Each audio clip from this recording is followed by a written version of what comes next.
Welcome to Got it. Inside America's Minds. Today I have with me a very special guest, Roy Cook, author. Roy, Fool's Errand. I mean, it's renowned worldwide, an incredible book.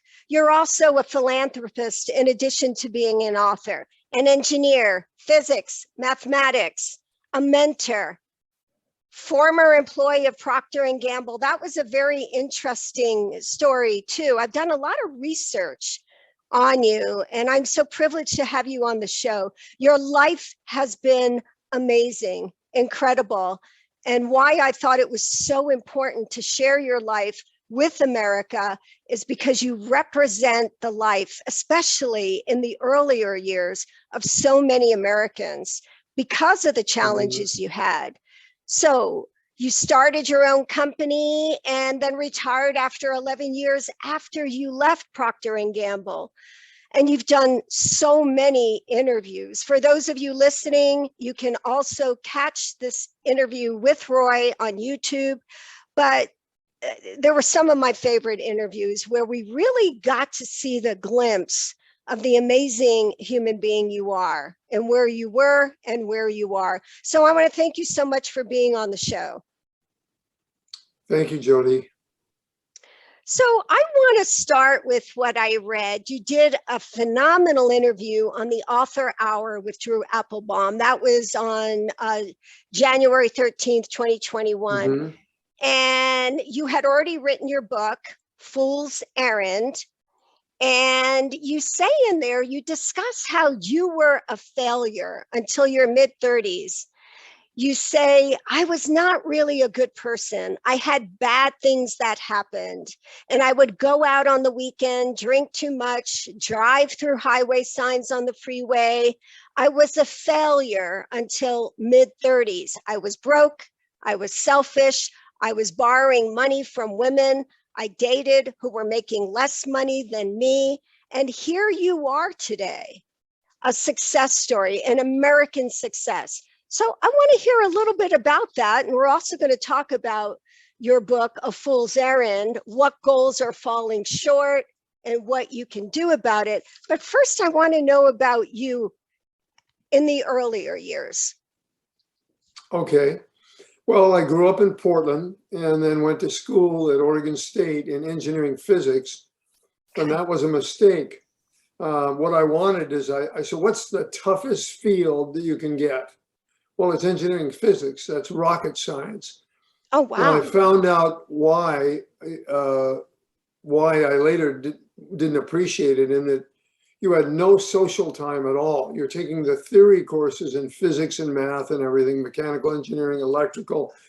And so it was extremely difficult. And I just looked at it like when I went into mountain climbing because I wanted the challenge. Later, I found out that was foolish. I mean, to have no social life in college is not a good thing. So I decided I wasn't going to go into that field. I didn't want to be in rocket science. And I interviewed with Procter & Gamble, and Procter & Gamble was the Apple of the day. I mean, that was the best company to work for in the early 60s, according to all of the people that I talked to. So can I interrupt you a minute, Roy? Sure. I do that a lot. So what does a rocket scientist do? Because a lot of us know the joke, oh yeah, it's not rocket science, but what exactly does a rocket scientist do? Well, if you've ever seen those NASA shows when a rocket's taking off or coming back and they're talking to the guy there, those are all engineering physicists. In other words, this is Houston? Yeah, they're the ones that design these rockets so they can take off at the right time. They're going to make it into orbit and go on to, and all the systems that are on there. You can imagine you have to be pretty bright cookie to be in that field, and probably you're really devoted to the field. The average person couldn't do something like that, and I found out why when I went to school. I mean, it was tough.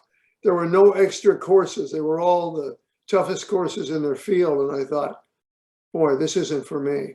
So and then you happen to slip in there. So I'm going to have to listen really carefully to you that you climb mountains. I mean, that's my passion. I live here in Colorado. Oh, So you climb mountains as well. So it sounds like you have always been the individual that wanted to take on the most challenging element in life, whether it be education, physical.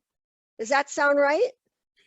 yeah, you never know why you have an interest. I remember somebody said, well, why did you have an interest in that? Well, I like the beauty of nature. I've always liked to hike a lot. My favorite spot on earth is in Paris or someplace in Spain. It's Yosemite, the Yosemite Valley here. And I've been there maybe 20 times, and I've gone off trail and stuff. But when I was younger, I did climb mountains, and there were guys in my fraternity who wanted to do that. So I learned from somebody who was good, and then I led some kind of expeditions in climbing glacier peaks like Mount Hood, Oh Mount my St. Helens, gosh. Mount Adams. That isn't like climbing in the Himalayas where you're Right. risking your life. Well, you've got to be careful because bad weather, you can have a perfectly sunny day and there's a cloud over that mountain. That may be dangerous to go up there. There may be a storm or a whiteout. And when you're in a whiteout, you can't see. And somebody Right. could say, what's the Y- big deal? You just walk down. You Well, when you're know, on a mountain, you don't know which way down is. and Because that's the you can be rule. climbing up and still have to go down a while, or you Right. can go deep into fall into a crevasse, which is Exactly. hidden by fresh snow, and you're gone, unless you're roped in. So, So that is so I did something. that, and I did hiking, and Okay. I've had a lot of interest. For some reason in my life, I've wanted to. Something I'm going to stop an alarm.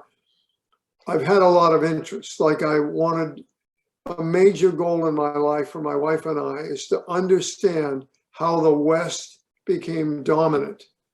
So Okay. all of our travels have been in an area from, let's say, Kazakhstan to Finland, My from gosh. Russia and down to North Africa, all of us. So all of our travels. So that means I will miss exciting places like Korea and China. Hmm. And I'm not going to go to Hawaii or the Bahamas because those areas did not play a critical part in the development of Western civilization.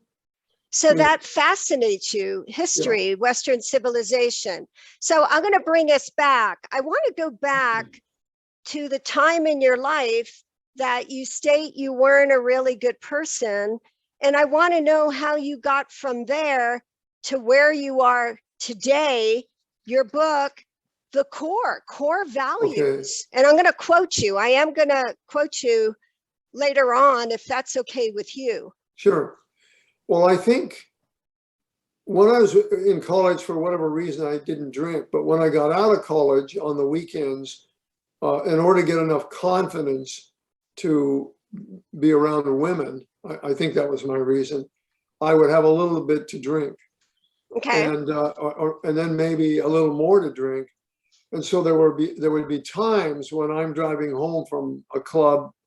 I traveled with P&G, maybe down in Miami or whatever, when things And would that's happen. Procter and I Gamble. drove through highway signs because I fell asleep on the road. I was drunk. And another time in Indianapolis, I went out Friday night, went drinking, and got up the next day, couldn't find the car. Spent all weekend looking for the company car, knowing full well I can't call Procter and Gamble and say, I lost the car. I don't know what happened to it. It walked Right. away. And then another time I drove into a bus barn.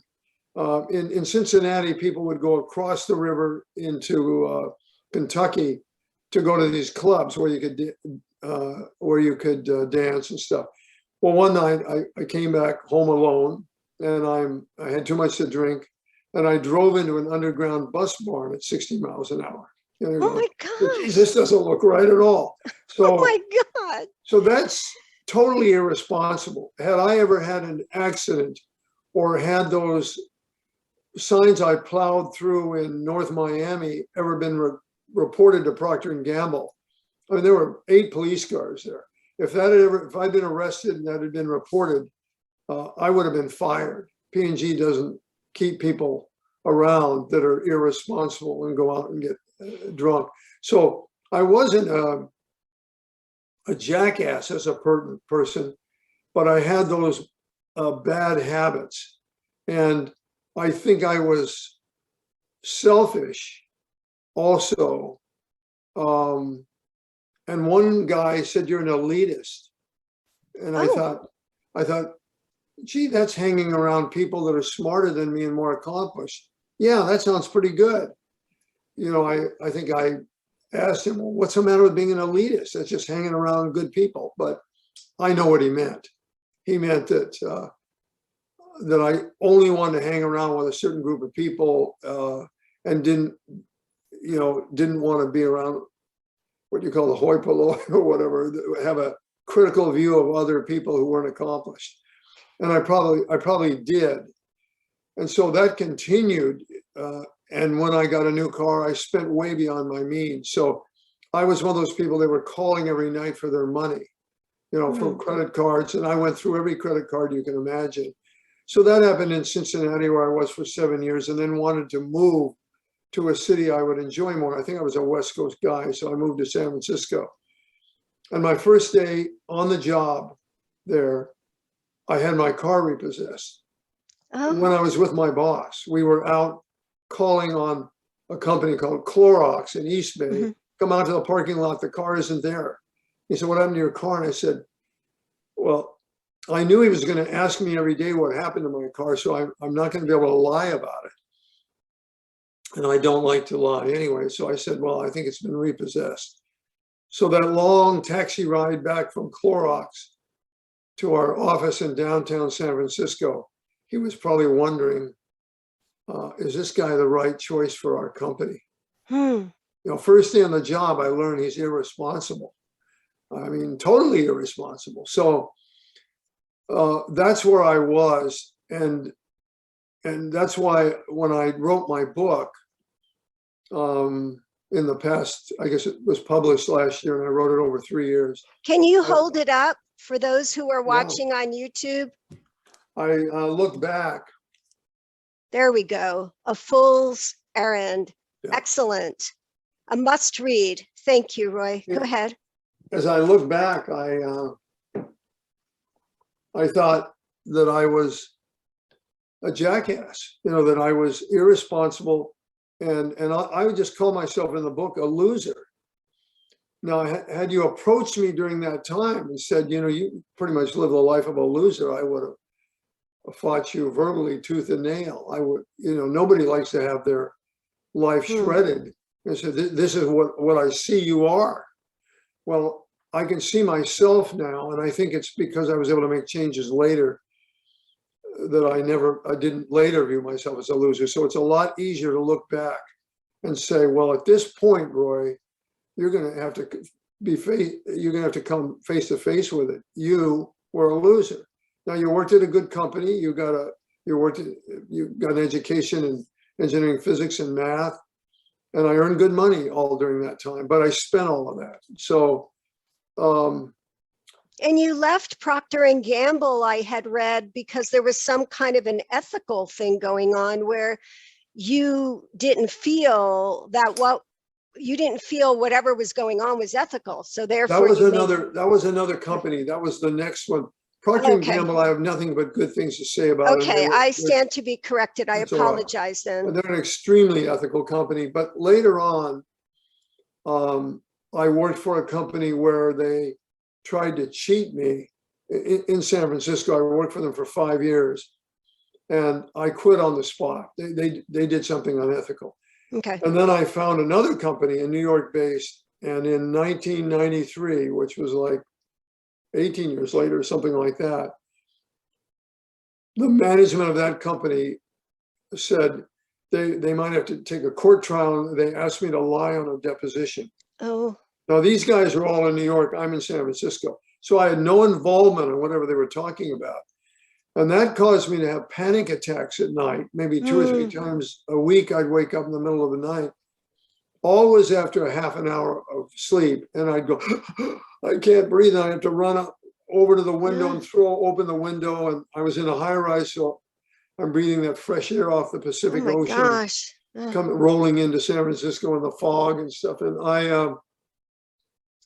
that drove me crazy and my wife, because she thought, and I thought, well, maybe one of these times I'll die. I learned later so I went to visit all kinds of medical people, heart people and everything. And finally went to a psychiatrist, and he said, what's going on in your life? And none of the others had answers. And I told him, and he said, stop. I know exactly what the problem is. You're a highly ethical guy, Roy, and you're working for an unethical company, and your mind and body can't live with that. So you're doing very well there. You're earning good money, and you don't want to be forced to leave. And I told him I didn't know of any other options in San Francisco that were quite like that. I mean, I had a hell of a job, cars taking me everywhere, and drivers, and first class flight. So I enjoyed it a lot, and I didn't notice that they were unethical. They seemed like ethical guys to me. But sometimes you only find that out when the chips are down. Yes. You find out, my God, these guys don't have any problem lying or anything. Mm-hmm. And one of the owners of the company, it's pretty small, probably 6 or 7 people, and they worked in packaged goods marketing. So they were dealing with my old company, Procter & Gamble and Frito-Lay and so on, in their marketing. They were very good people, but they weren't under that kind of pressure very often, where they had no problem lying or whatever. And there was enough money involved. You know, when enough money is involved, my experience, I'm a little cynical. My experience is that most people that I've known in my life, if enough money is involved, will shade the truth. I would agree with you. Probably lie outright. I don't like to think about that. I don't view most people that way. So I'm only viewing the people that are maybe in that field where a lot of money is at stake. So he explained that to me. He said, you're in an untenable situation, Roy. Now you can stay there and hope that it will soften, or you can try to talk them out of this. I'm not going to do this. But he said, listening to what you've said about them, I don't think that's going to work. And so at that point, I had to sit there and say, well, I'm going to have to leave. And I thought I would just get another job. That was my nature. I didn't know many entrepreneurs. But one of them did say this to me. I said, why are you an entrepreneur? He said, because I don't like to live with other people's mistakes. I want to make my own. And I thought, God, that's twice I've had to leave companies because of unethical behavior after, spending years there. The first company 5 years and the second 18 years. So this guy said, you could become an entrepreneur. And an entrepreneur basically looks at opportunities out there and tries to find something that's unfilled and then fill it.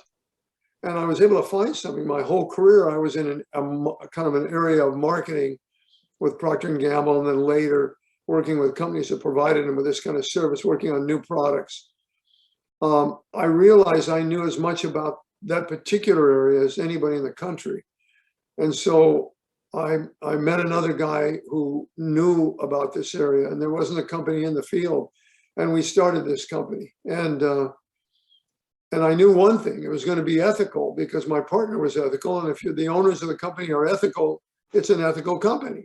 I wasn't going to have to worry about me being unethical. And then 11 years later, I retired. Also, by the way, at the same time, I was working on my core values. The same time when all this happened in 1993, when I was waking up in the middle of the night. And there are hundreds of values, but I found 11 that were core. And I studied the work of 2 men. One everybody knows, Stephen Covey, who wrote the 7 Habits of Highly Effective People. That's this book. It's one of the best-selling books in business. The Habits of Highly Effective ever. People. I don't know how many copies, somewhere around 30 million copies were sold. And then the other book is his partner, Hiram Smith. The Power of Living Your Values, What Matters Most. And this is the book I got most out of, even though most people know about Covey, and they're the ones that they go after. So I found my core values. There were 11 of them, and that meant that all of the other values that are out there, 200 or 300, I didn't have to honor them or worry about them. I just focused on those 11 values. I And like what they say about your book in the words you say, actually, of Socrates: the unexamined life is not worth living. Yeah. Your book, A Fool's Errand, is your indispensable guide to self-examination and value-oriented living. You will learn what core values are, how to discover them, and how to use your values to make wise goal choices. You don't need life hacks. All the tools you need are already inside you. I found that very, very helpful. You know, all the tools you need are already inside you. They are. And I'll tell you another thing. If you were to go down the street of any city in the United States and say to somebody, who are you? Do you know who you are? And they'd start spouting off, well, about their wife, their kids, their job, and that they play golf and so on. And I'd have to go like, stop. That is not who you are. That's what you do. I asked who you are. Who you are your values. And my experience from teaching this and mentoring this to individuals every now and then is that there are hundreds of values, but each of us have 10 to 20 internally. They probably were there since birth. Now, if you wonder, well, who's Roy Cook to tell me that? Well, how about Stephen Covey? He said that, and so did his partner, Hiram Smith, and they taught it for years. So you think there's a genetic component to the values and morals? I agree. I don't know why that's there, but there are things that that always bother you that don't bother somebody else. Typically, it's because of a core value. If you, Stephen Covey said this: if you know your core values and you live, and so did Hiram Smith, they both said the same thing, and you live your life according to those core values, which means every day you make decisions based upon your core values, you will live a fulfilled life, which means happy, and have freedom. And they never said this, although Covey died, and I couldn't talk to him, but I did talk to Hiram Smith and met him at his retirement home in southern Utah, stunning place. I asked, what about financial independence? Because I found out that when I focused on my values, 11 years later, I was able to retire being financially free. And he said, well, Covey and I found that. We just didn't put that in the book. There's three things you get. You get freedom, fulfillment, and I believe financial independence. Okay. But freedom and fulfillment is enough. Wow, that's powerful stuff. And so I also, at that point, one of my values was spirituality. I developed a spiritual life. And a whole bunch of things changed in my life. I no longer had any financial problems. Before, no matter how much money I earned, I spent more. So in your interview with Drew Applebaum from the Author Hour, you say, each day when you get up, before you decide to do something, you ask the question, does this honor my core values? If it doesn't, you don't do it. That's right. Give us an example of a core value. I'll tell you what, I've got them listed here. Okay. I'm going to rattle them off very quickly. Yeah, I have them here too, but I'd rather hear you say them. Okay. This is in order of importance. Okay. To me. And then I'll give you an example of just pick one or two or whatever. Okay. Spiritual, family, health, integrity, value-based life, community. What I mean by that is give back, community. You can mean a lot. These are kind of code words that you might, well, what do you mean by community? I mean giving back. Okay. Freedom, and by that I mean financial independence. Accomplishment, learning and teaching. I put those together. Resoluteness and renewal. renewal is refreshing yourself. That's a hard one to come up with a good word. I like renewal, but it means like you can watch a movie on Turner Classics and you can be honoring your core value. You say, how can you be doing that? You're wasting time watching a movie. Well, if you were renewing yourself, if it was an old film that you really liked,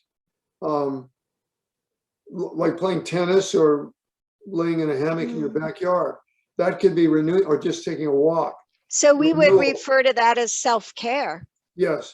Okay, And so I view taking everybody care. probably has that value somewhere inside. We all need refreshment. But if I were to back up to this, I wrote definitions for every one of them, and I kept fine tuning them. So if, let's just take health. It says, I am strong, energetic, and alert. I'm flexible and fit. I eat a balanced diet to have energy, skill, prevent cancer, and control weight. I have daily prayer for guidance and peace of mind. I exercise to sharpen the saw, aerobics for energy, fitness, and alertness, and to walk and move without fatigue. Strength training for a strong back and fewer injuries. Stretching for flexibility, fewer injuries, fewer aches and pains, and forestalling aging issues. And yoga for strength, balance, and flexibility. So 3 times a week, I spend 2 hours doing aerobics, strength training, and yoga, an intermediate class in yoga, which is tougher than hell. You're doing that now? Yeah, at 80 years of age. So. I was going to, yeah, and our audience needs to know that you are 80 years old and you haven't missed a beat. You are doing things physically, emotionally, intellectually, psychologically, probably better than you did. The thing I've noticed when you get older, when you're younger, you fatigue, but you get your energy back in a couple of hours. You're ready to roll. When I was a kid, I'd play basketball in a playground that was covered by snow all day. I could be there for 8 hours, go home and have lunch, come back. I can't do that now, especially after an intermediate class in yoga, which I think is tough. But it gives me 3 things that older people like I need: flexibility, strength, and balance. Okay. And part of that is balance. So that's why I'm going to start one of my days with that, because that's a core value. I also have in here learning and teaching. So I'm reading a lot. Last year I read, 56 books, and they were all serious books, meaning I don't read any light stuff. I read things I'm interested in, and that's great books of Western Civ, or history, or biographies, or historical novels, or whatever. So when I go to, Cairo or someplace in Spain, I've read about the background there, and I like that. Now, if somebody else didn't like that, that would be a burden for them. But reading covers every possible subject on earth, so you can definitely find things that are of interest. And if you read about people that are successful, they will say, you read to learn. I read that you had said that. Yeah. You don't learn just from your experience. If you learn from your experience, you've got one person to learn from. If you read, you learn from hundreds of people, and you can reflect on that. So I want to bring it around. So you had, and you also say that you have everything already inside of you. But what happens is there was a turning point in your life where you were looking at where you had the education, you had the job, you had the money, but where moving forward, how you changed your thinking and behavior was going to affect whether your life was going to have meaning and be successful or not. So going back to the core values, I wanted to say, you were quoted as saying, you do what Steve Jobs, founder of Apple, 1976, right, says, say no. Steve Jobs said, Yeah. successful people say no to most Yeah. things. Then you also talk about the Wizard of Omaha, the broker billionaire Warren Buffett. All the very successful people he knows say no to almost everything.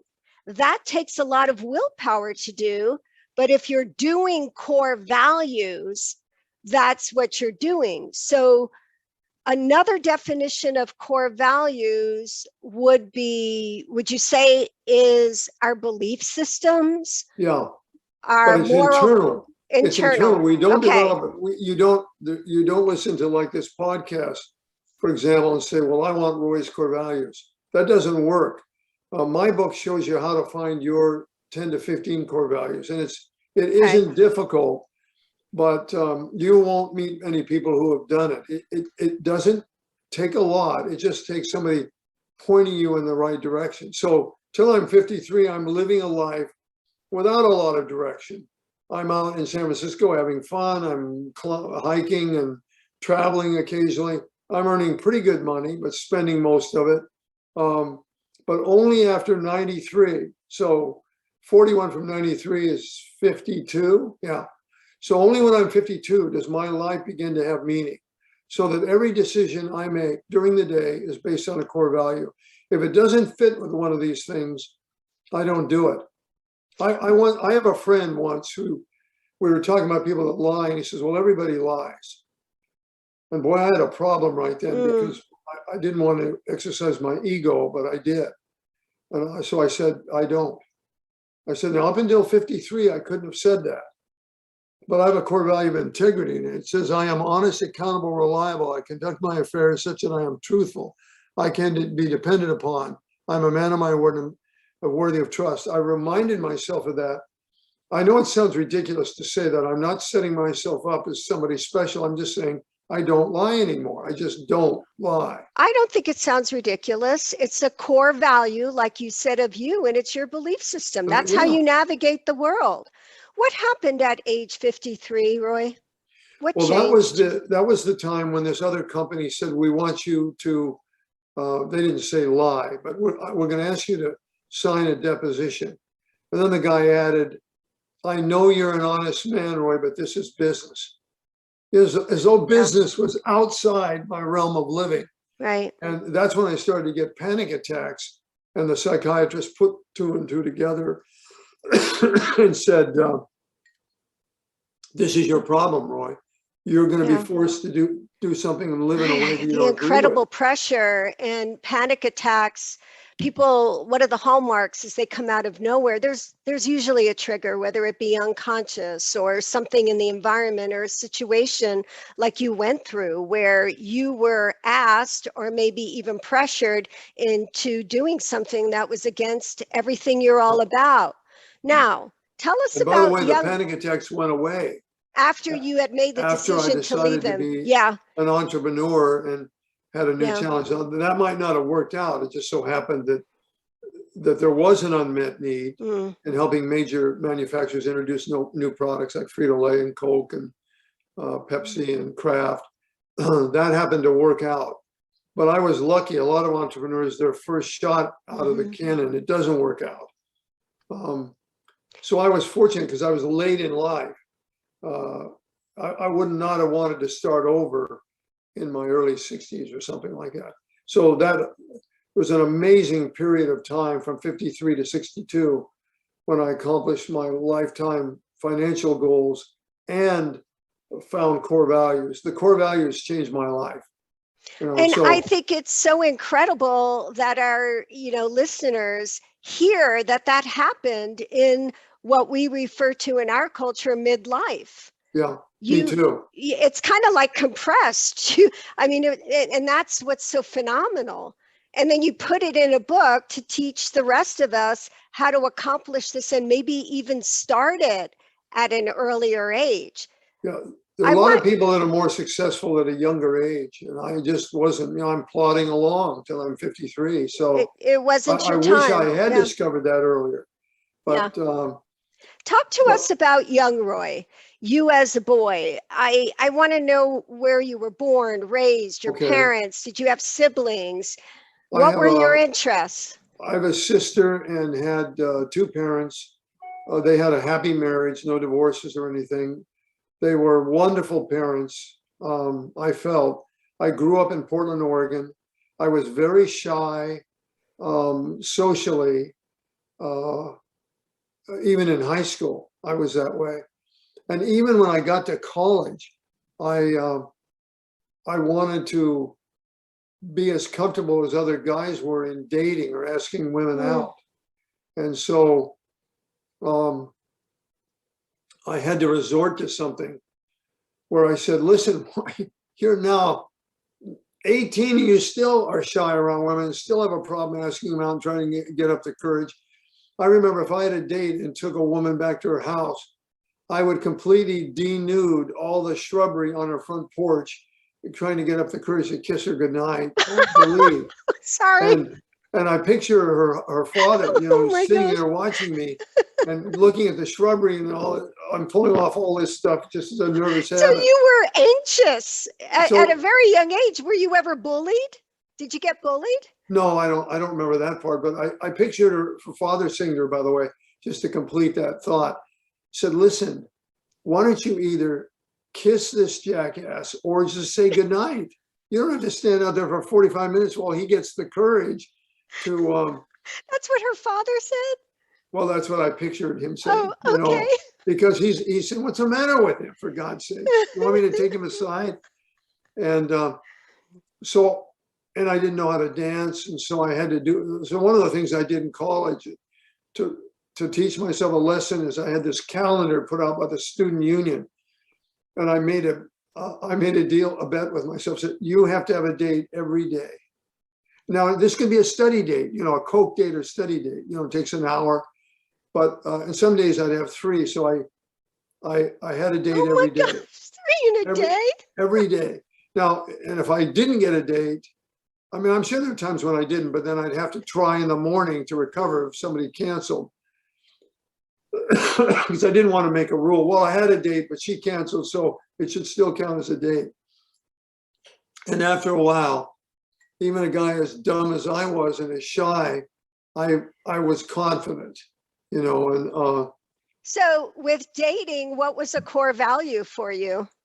if I were to look back, that's a good question. Let me look at these. I've Yeah. never thought about that, where that fit in. I mean, in my life, it fit in because I just thought, do you want to live alone the rest of your life? Do you want to be uncomfortable around women?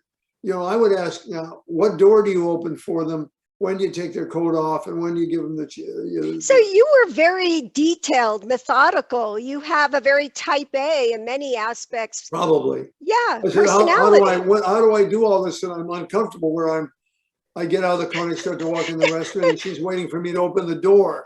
Did you have a panic attack before you picked up your date? Oh, No, good. I never had that. Let me see. Learning, teaching, resoluteness. Well, one thing is family. You're not going to have a family if you don't get off first base. You're not going to meet a woman and have any kind of relationship with them. And I realized that was an important part of my life. There were other things I was focusing on, like traveling and climbing mountains and stuff, but this one was a big one. Unfortunately, I was able to work through it. I mean, one time a fraternity brother came to me and said, I talked to so-and-so who you dated last week, and she said that she never wants to see you again, date you again. So this came through from a fraternity brother. My reaction could have been, well, what a guy you are to do that. You should tell her to do her own handiwork, But so I had all those embarrassments. I mean, for a guy 18, 19, that's tough. So a woman, one of the leading women in the college, probably a varsity cheerleader type, and who says she's not interested in you anymore. And how were you different than other kids or other adolescents or young adults? How were you different? Well, I didn't drink at all in college, and And the guys that I was around were, you know, if you're in a fraternity, they're drinking all the time, and they were more social than I was. So they are dating. But also, I didn't want to date just anybody. There's a woman who I am not attracted to at all, but I'm going to date her just to have a date. I didn't want to do that. I wanted to only date women that I had an attraction for. You know, I wanted to have fun like everybody else did, to be able to go out and overcome that fear, whatever the hell it is. Maybe it was a fear of failure, being turned down, or just that I was socially uncomfortable around them. Were you socially uncomfortable as a young boy? Yeah. So did you, oh wait, your earliest memory, Roy, how old were you when you realized that you were a little uncomfortable socially? You know, I'm not very good at that. In fact, I've commented to people, if you were to ask me, name one thing that happened in your life before you were 16, just all you have to do is tell me the year. I couldn't do it. Okay. Because I know some things that happened. I don't know what year they happened. But just in looking back, I was a shy little guy. And so I didn't develop social skills.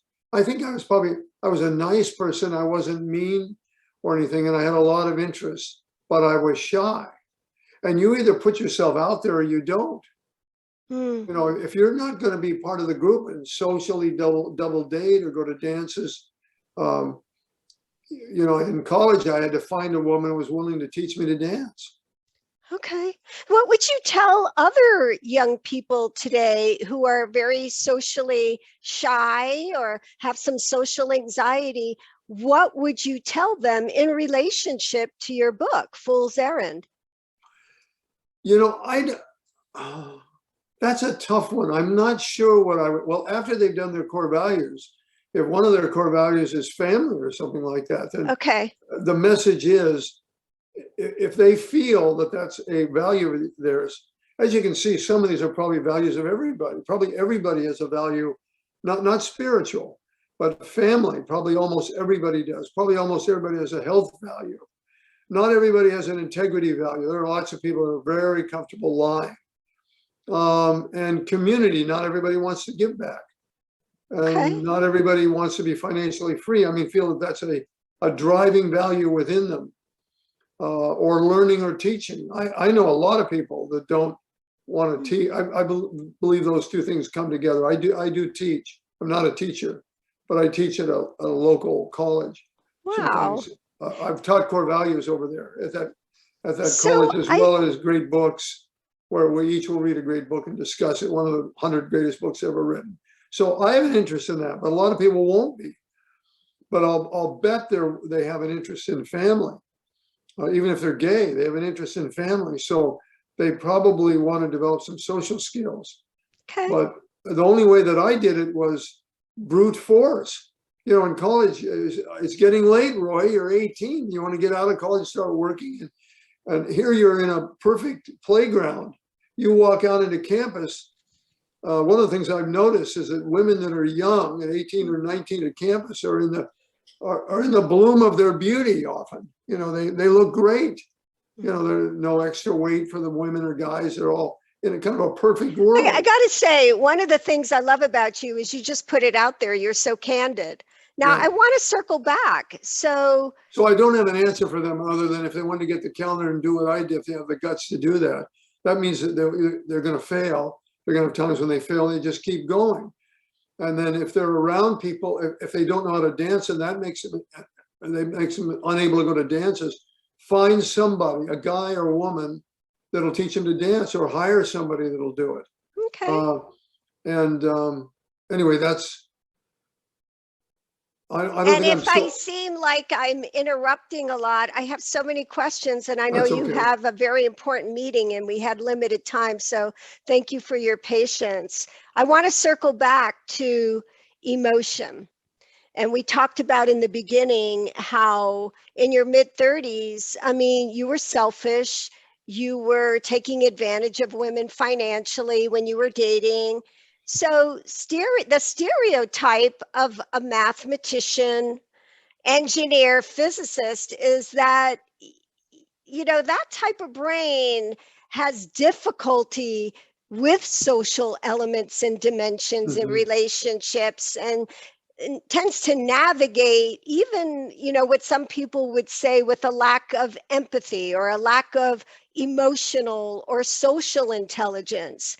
So how do you, Roy Cook, navigate emotionally now versus before you established the core values and really took a look at your life? So That's a before good, and after. that's a good question.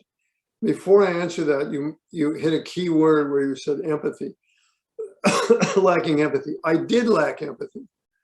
And when I moved to San Francisco at 29, excuse me, my throat is dry. No, you take your time. I took some testing because I wanted to find out what my skills were and what I needed to work on. Okay. This guy comes out of the room and he says, so let's see, I am about 29. Yeah, that's about right. Maybe 28, 29. And he says, you lack empathy. And being young and insecure, I'm immediately launched into my own defense. What do you mean by that? I care about people. I care that this person's suffering. And he says, no, Roy, you have sympathy. You don't have any problem with sympathy. You don't have empathy. And I said, well, what the hell does that mean? He said, exactly my point. You don't even know what it means. So Okay. I learned that you can develop empathy in life. I thought, well, I don't have empathy. God didn't put it in my basket, the little empathy egg or whatever. But I found out you can develop empathy, and I have it. Now to answer your question. Well, let me interrupt you though. This is important. How did you learn to develop empathy? Because a lot of individuals would, I'm sure, love to know that. Well, it was a core value of mine to have community, which means giving back. But you're not going to be giving back unless you're involved with people. Okay. If you're involved with causes and stuff, you're dealing with people that have needs. And I just worked on that and felt that was important to have. Also, really late. So this is a little unfair. It wasn't early, but really late, I started meditating. And the primary benefit of meditation, as far as I'm concerned, is empathy for other people. Really? Now, very few people talk about that, but the people that I talk to that are heavily into meditation agree with that point. Okay, so I have to ask you, because for me, when you say meditation, my mind goes to Tibetan monks, and emotion is kind of isolated, and I don't have enough knowledge to discuss it intelligently.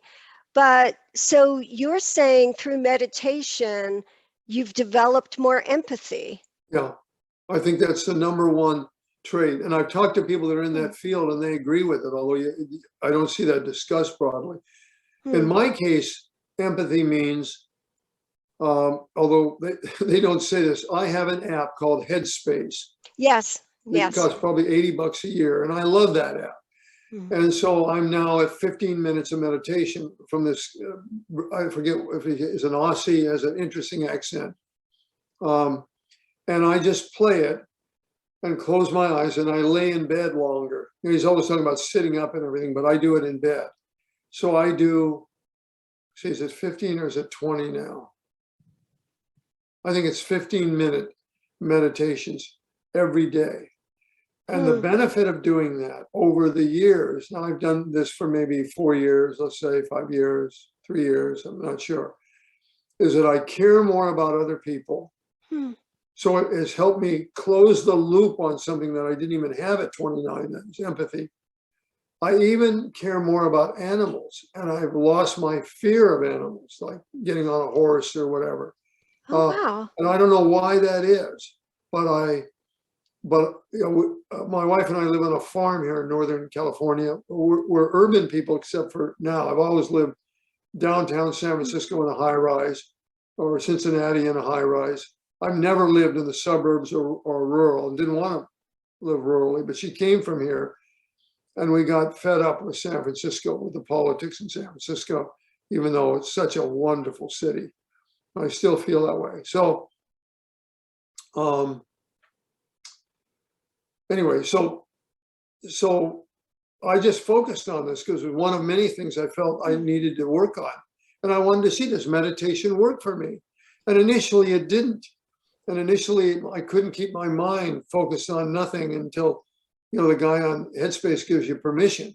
So that's okay to let your mind wander. It's okay. Just bring it back calmly. Don't force it to come back. Just like a feather. You're looking for the blue sky again with peace, with no funny thoughts running through your mind, but they will run through your mind. And so I've developed my feeling for other people and for animals, and I think, and I'm more relaxed. And I think the things that my wife grew up on a farm, and so we're back to an old farmhouse where she used to grow up. She's a hard worker, does everything. And I used to be pretty selfish. I didn't want to do any chores or anything. She'd probably say if she came in here, you still don't do anything. What is your wife's name? Bernice. Bernice, we're going to do a shout out to Bernice. Okay, Right. so that actually brings me to my next question. Well, let me finish up. So now Okay, I I have a problem apologize. doing those errands. Okay. I just, everything that was an errand before was a pain in the rear, and I was selfishly not going to do them or trying to avoid them. I could cloak it in whatever I wanted when I ran I've got more important things to do. I'm running a company that's bringing in a lot of revenue. That was just an excuse. So now, for whatever reason, I enjoy doing these things. We've got 3 cats, so I enjoy doing messy things that involve cats and all of this. I don't know how that came about. It may have come from having a more serious spiritual life or whatever, but I can say that there are unexpected benefits of following your core values. It's foolish to not do that. It's absolutely foolish. These values were put inside you or there. So everybody who's listening to this has 10 to 20 of them. And you may be wrong on a couple of them because you want to have a core value. You want to have a core value of empathy, but you don't have it. Well, you'll adjust over time. You'll find out that isn't my core value. It sounded good to me. But you'll be right up front on a bunch of them. And without reading my book or studying this, if I were to ask you your core values and give you a list of 200, if you had 15, 7 of them would be wrong. If you picked 15, 7 would be wrong. Because there's some tests in my book that you can give yourself. It can be as simple as a long walk and thinking about the things that you love in life. I was right on most of mine, but there were some that I wasn't sure of. Well, you got a lifetime to get it right. If you're wrong on 2 or 3 of them, if you think one sounds like something you'd like to do, but it isn't really for you, you'll find out later. And then when you start doing this, everything you do in life, every decision you make will be based upon a core value. Now, where did meditation come in? That came under health.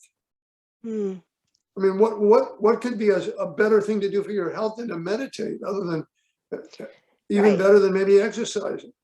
Working out in the gym. So talk to us about Roy in love. How did you know Bernice was the one? How did you know you were in love? How did you navigate towards having that? That's a weird one. So I'm dating in San Francisco, and I don't like cute or pretty. I like sexy, Sophia Loren. So that's all I want to date. All I want to Sophia date. Loren. Wow. Yeah, she's one of my favorite actresses. Okay. So I'm dating, and I have no interest in getting married. I'm just dating. I'm in San Francisco, and let's see, 41 to 71 is 30. So I'm 30. And I meet Bernice at a bank. If somebody hadn't told me I'm griping about a large bank, I'll just say Bank of America, it's too big. And there was a woman who was from France who was working for the company I was working for. And she said, I've got a bank for you, the Chartered Bank of London. I thought, gosh, that would look good on my checks. So still the ego was not in control. So I go in there and here's Bernice sitting right there, great, big, beautiful smile. And she's sexy. And so I ask her out. I call her up.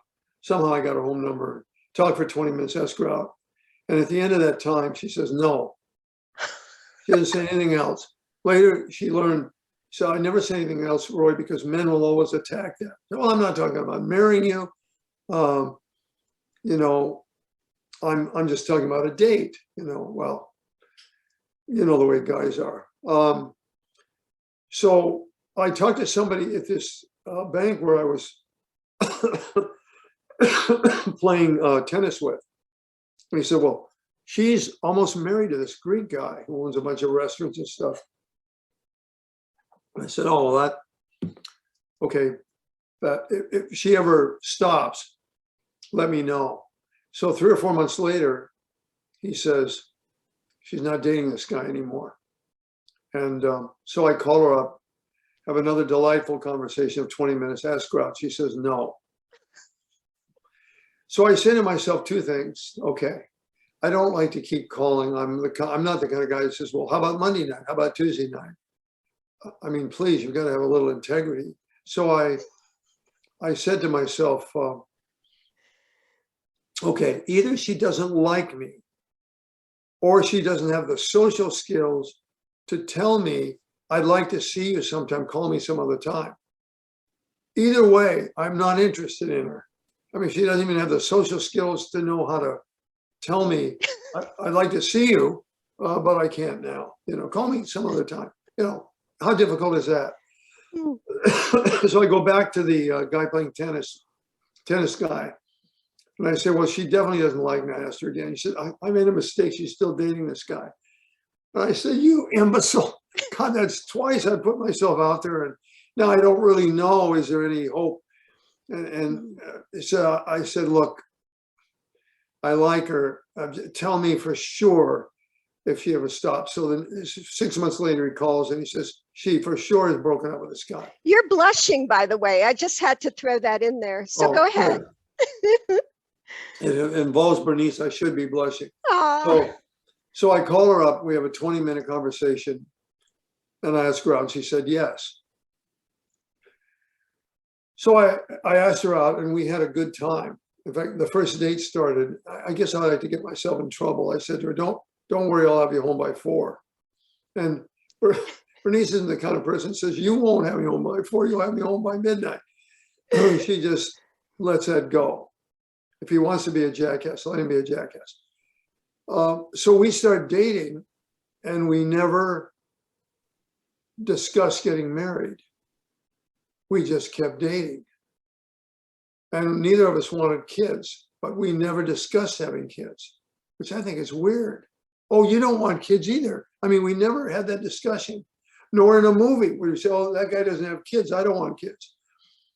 So we're not married, we're going together.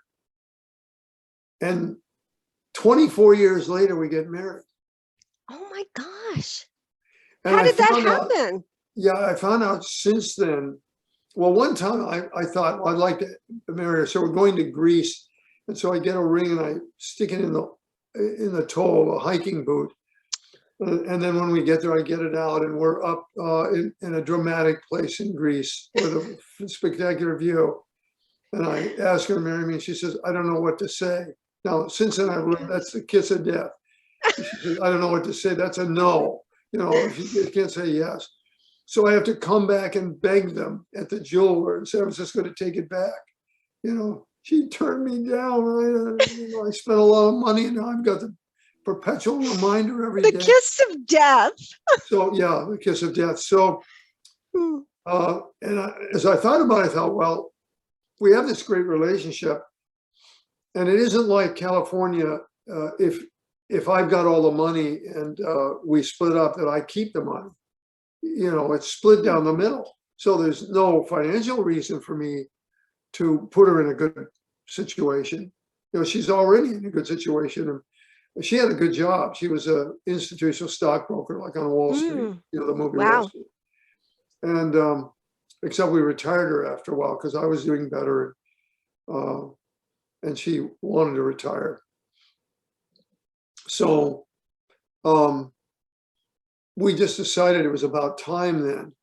And I learned later that Bernice, and I guess a lot of other women, have known situations where they don't marry right away, but when they do get married, the relationship goes to hell for reasons that maybe you understand. But I think I've got one reason. As long as you're not married, it's easy to split up. I mean, easier to split up. But once you're married, you're trapped a little bit by your contract, your agreement. You can, all your friends know you're married. It's not like you just split up, even though you're living together for 2 or 3 years. You're split up and are breaking a marriage of ours. So maybe Or that's compromising a core value, maybe, Yeah. of family. So so it's for me, this is an interesting story because I don't know anybody else who would stay together for 24 years and then got married. And so, and that happened in, I think, 1997. So 107, 17. So it's another 25 years. So we've been together for almost 50 years. How does Bernice know you love her? I tell her every day, without exception. And if I haven't told her that during the day, one of the reasons we have a long relationship is she used to be an institutional stockbroker in San Francisco. To meet New York time, she had to get up at 4. Well, I've learned since then that everybody like her, they never get up later. I mean, a little later maybe, but they keep that habit throughout their life. It's been, you know, it's ingrained. So she gets up at 5, I get up at 8. And I think if I were to ask her, we brought her in here, she said, that's one of the reasons we're still together. She has 3 hours without me, 3 hours of peace.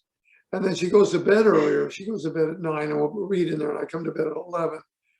I get more sleep than she does. So, so she gets that peace. But if I haven't told her by the time I get to bed, I get in bed later than her. I'll tap her on the shoulder and say, I love you, you know. What do you love most about her? Boy, that is tough. There's so many good things about her. She's romantic, accountable, responsible. She's got an endless curiosity. She has the same interest as I do in going to these other countries, trying to understand how the West became dominant. How did that happen? How did the Western world become dominant? I mean, the game isn't over. China may catch us, but how did that happen? Yeah. How did all these things happen? We both have an interest in, I probably have a stronger interest in some of this, but art, jazz, probably 60s rock, classical music, modern dance, ballet, symphony, opera, and we have an interest in history, a strong interest in history. Renaissance couple. And so we match that. She's gotten up at 3 or 4 a.m. to take classes from NYU on TV about hieroglyphics and stuff like that in Egypt. Wow. So she'll dig into a country more than I will, but I dig in pretty deep. I mean, the countries we've been to and all those ones I've named in that area, the average number of times we've been to those countries is probably 5. All those ones in Western Europe, all the way to Kazakhstan. So we do have similar interests. She's very ethical. She's very strong-minded. One thing, she's much better at making friends than I am. She has many, many, many friends. And now we're back in her. I don't know what part of that is because she grew up here, but she left here at 20 and didn't come back until she was 50 or something. So she has lots of friends, and she has interest in things like on this farm. You know, she's got all kinds of things she's planted that she's had to learn about. She didn't know anything about these flowers and plants and stuff. she's just a remarkable woman. I've never met anybody like her. If I were to ask Bernice what she loves most about you, what do you think she might say?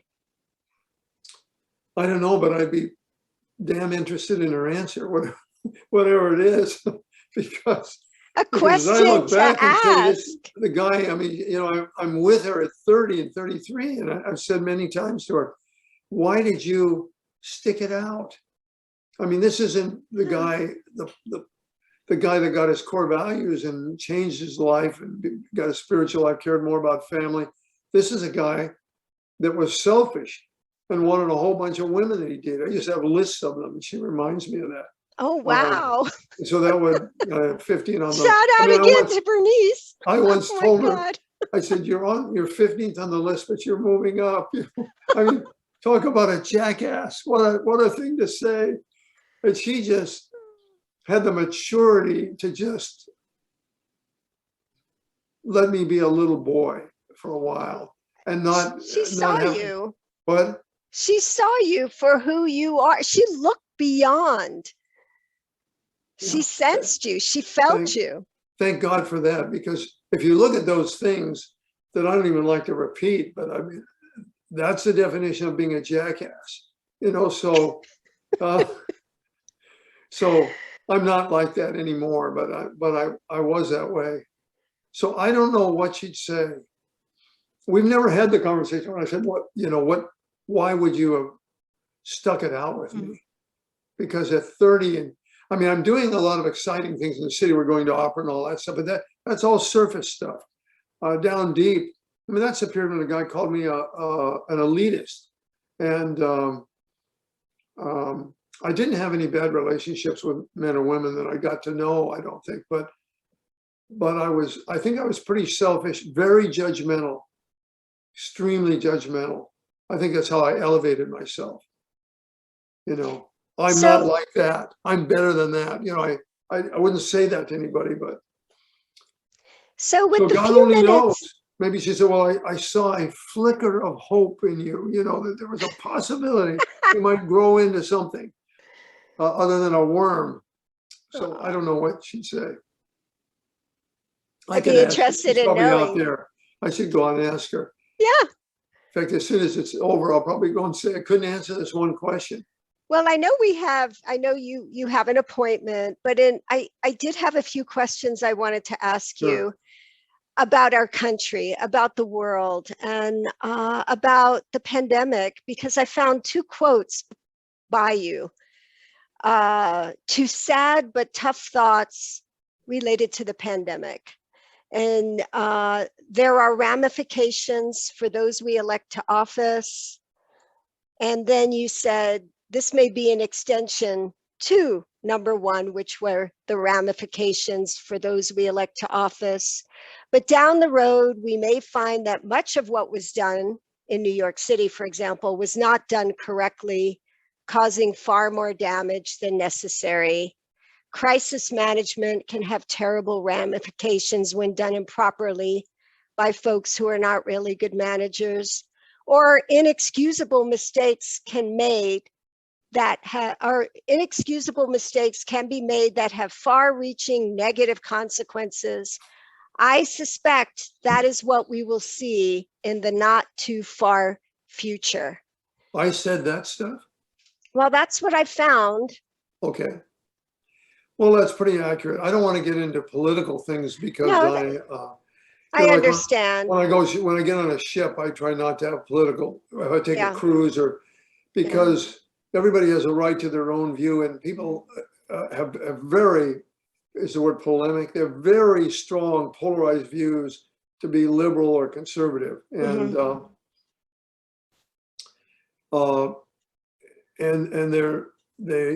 they're not. I've been in groups where they're either mostly all liberals, but they could be all conservatives, and there's no room for anybody else in that group. You know, that's not a good thing. I mean, if I was going to get in, I have political opinions, but I don't, for a long time, watch the news. You know, I used to read and watch it. I may watch a show every now and then, But what would I rather read about? A book about the steppes of Eurasia and how that whole area was formed in this huge book, or would I rather watch some jackass news show by people that have tremendous biases, whether it's on CNN or Fox? So, Okay. And thank you for that, because I know it's a very difficult, especially in this age and time. What would you say, Roy, is the biggest challenge in America for the American people today overall? wow, I'm not. Anybody listening to this should ask the question, and why on earth should we value anything you're going to say about politics? And I would be in that camp. I'm just like everybody else out there. I would say we've got to do a lot better job in electing our people, Okay. electing the governors and representatives and all the whole mess of them. Somebody had an idea, which I think would be a good one, if we decentralized all the stuff that's in Washington, D.C. So if you work for the education department, that might be in Omaha and so on. So you don't have all these power circles that are there. But there are, on the other hand, a lot of good people that are in politics, on both sides, that are well educated and mean well and so on. There are a lot of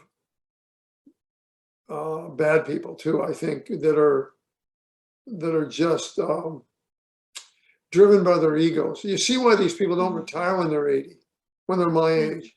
I mean, they should be retired, for God's sakes. Well, They and have you've earned the right to be able to say that. You're Yeah, 80, so you they can have so say much that. power, Yeah. but they don't, they die in office and stuff.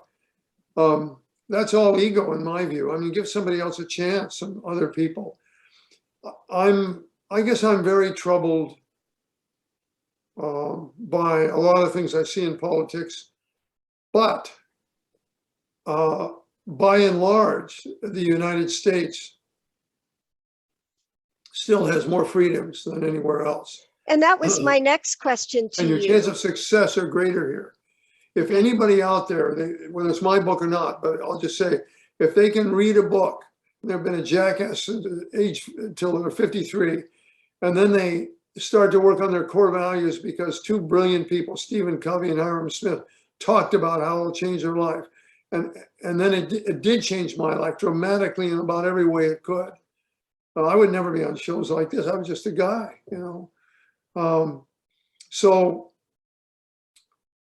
I love the country, and there's a lot of places I could live here, and I like the people in the country, especially when you get outside of the political centers. When you get outside of New York or Washington or San Francisco or LA. The biggest asset in America today and being American, I'm sorry, what do you think they are? The biggest asset in America and the biggest asset being American? Freedom of speech is probably one of the key things. You're not going to get in jail in general for that. And secondly, our long, glorious history with battling.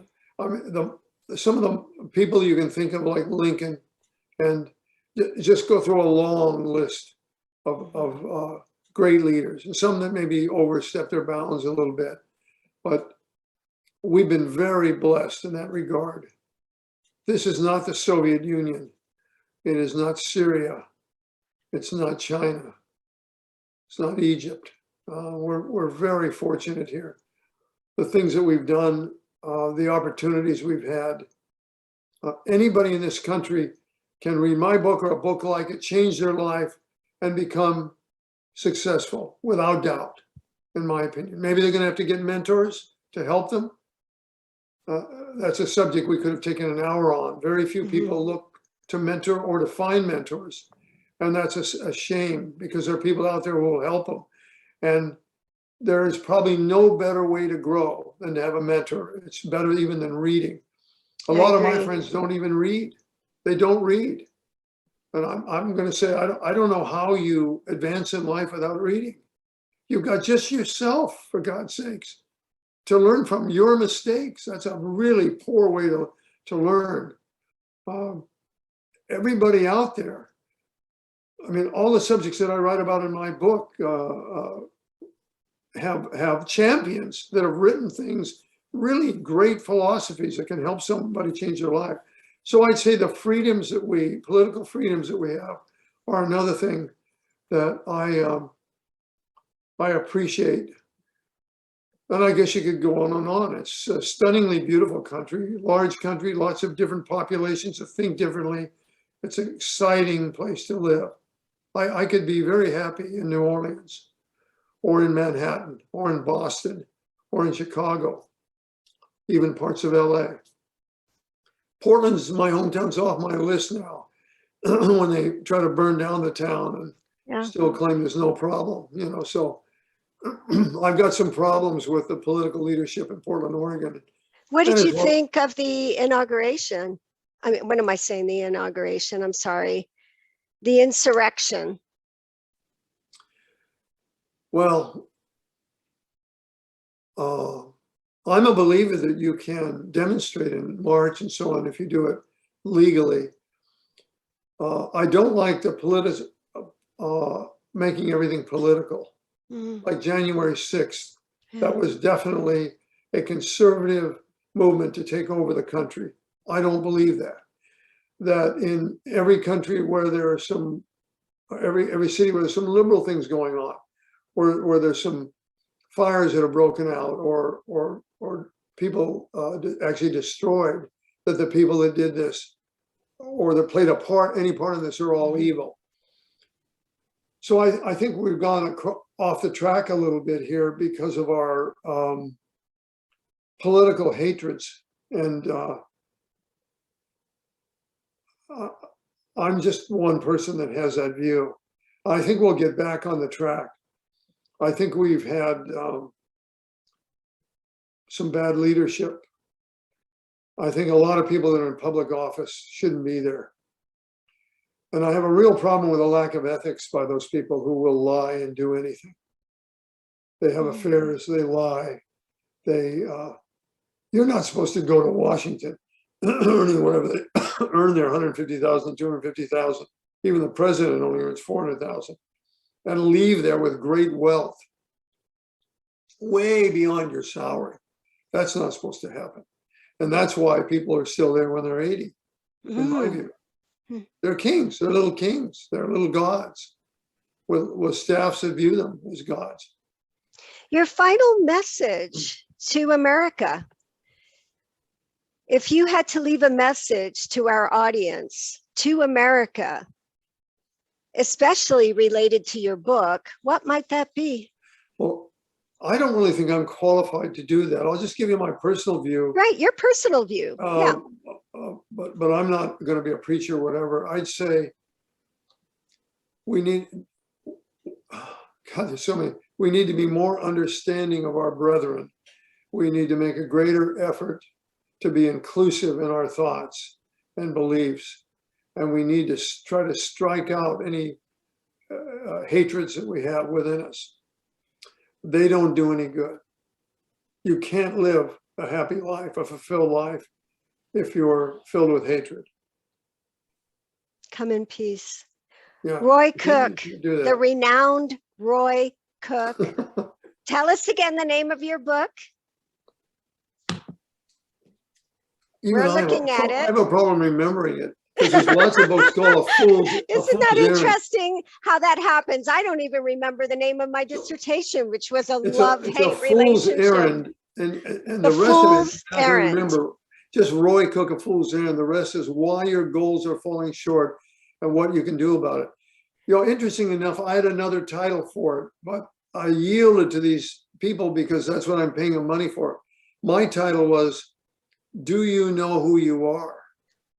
Wow. Because I don't think anybody knows who they are. You know, if you walk down the street and ask them, I don't think they can answer that. They'd say, well, you know, here are my kids, here's pictures, here's where I work. I'm a horseback rider, I like to run. I said, that isn't who you are at all. You're giving me some hints. You are your values. You are your core values. Find those and you'll know for the first time who you are, and you can live a fulfilled life. As Covey and Smith said, a fulfilled, happy life, probably financially pretty well too, although they didn't want to put that in their books. But they both felt that they gained financial independence from following those rules. And where Covey's can primary teaching is core values. People don't understand that. They get into all the other stuff he does. His primary teaching is about core values. core values? And in my book, I put 2 quotes in there that leave no doubt about that. Where can people buy the book? Amazon. Amazon. And where I can I they? didn't do a not a verbal book. What do you call it? Audio or Kindle? I didn't do an audio book. Okay. I probably should have, but I didn't. So you can buy, you know, hardcover, softcover, paperback, And where can people reach you? or you can do. My favorite is you can get the book so it can be read to you on. You can either read it on your iPad or The iPhone. Kindle? Pardon? Is that Kindle. Kindle? Yeah, almost Okay. everything I do is Kindle. So Okay. that's where you can get the book, and it's a year after it's come out. They're pretty inexpensive now. And where can people reach you, Roy? I write a lot on medium.com, or have written a lot on medium.com. So I'm Medium.com. on there. You can look up Roy Cook. Okay. You'll see everything I've ever written in the last few years. You could probably respond to me there. I'm Roy reluctant. Cook, I want to thank you. Sure. Beyond a privilege. You are a legacy. You are precious. And 80 years old, you're priceless. Thank you Well, so thank you. much. Thank you, Jody. I've enjoyed this. It's nice to be flattered. I all the call it time. as I see And it. you're pretty good at that.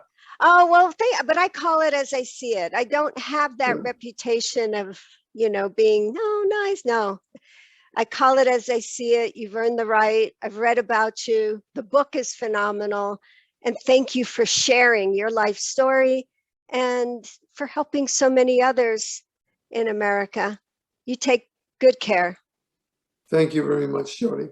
Thank you, Roy. Bye-bye.